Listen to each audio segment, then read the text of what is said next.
بسم الله الرحمن الرحيم.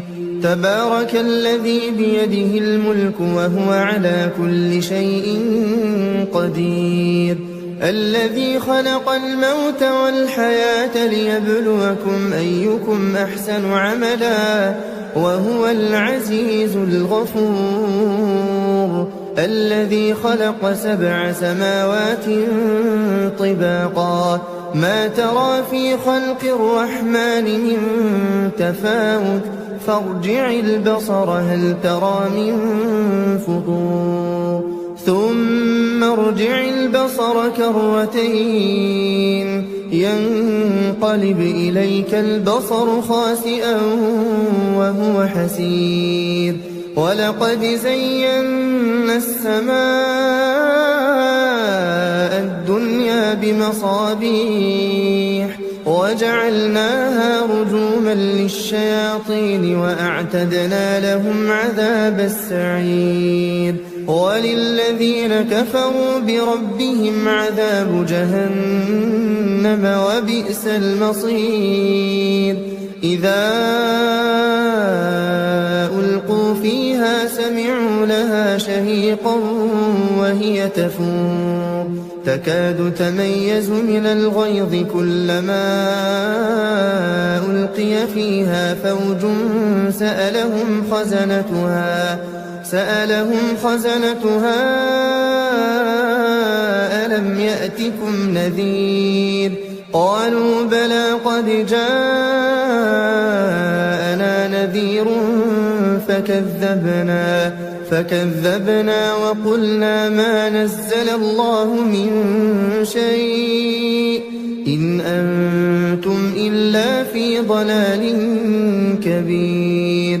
وقالوا لو كنا نسمع أو نعقل ما كنا في أصحاب السعير، فاعترفوا بذنبهم فسحقا لأصحاب السعير.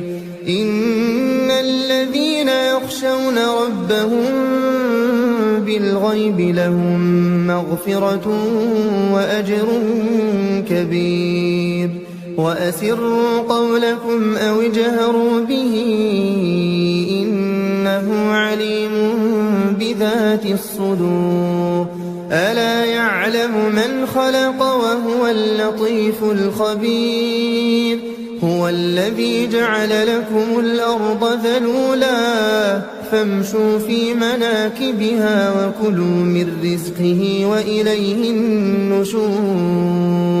أأمنتم من في السماء أن يخسف بكم الأرض فإذا هي تمور أم أمنتم من في السماء أن يرسل عليكم حاصبا فستعلمون كيف نذير.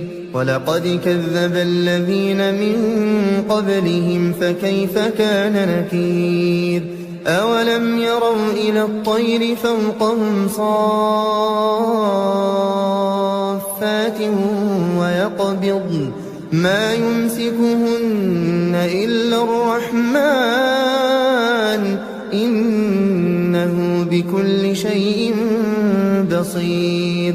أمن هذا الذي هو جند لكم ينصركم من دون الرحمن إن الكافرون إلا في غرور. أمن هذا الذي يرزقكم إن أمسك رزقه بل لجوا في عتو ونفور. أفمن يمشي مكبا على وجهه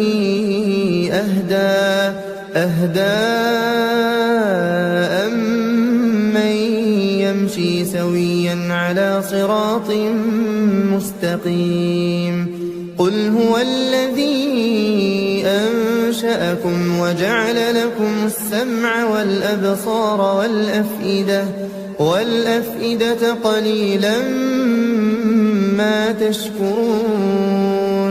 قل هو الذي ذرأكم في الأرض وإليه تحشرون ويقولون متى هذا الوعد إن كنتم صادقين قل إنما العلم عند الله وإنما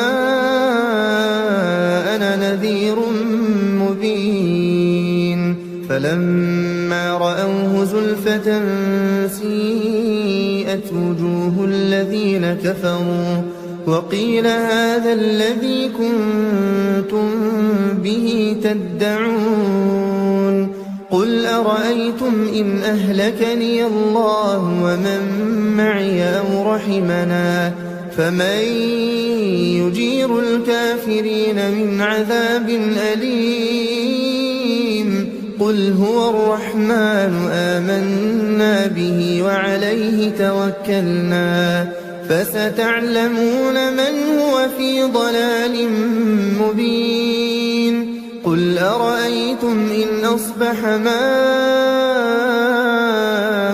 غورا فمن يأتيكم بماء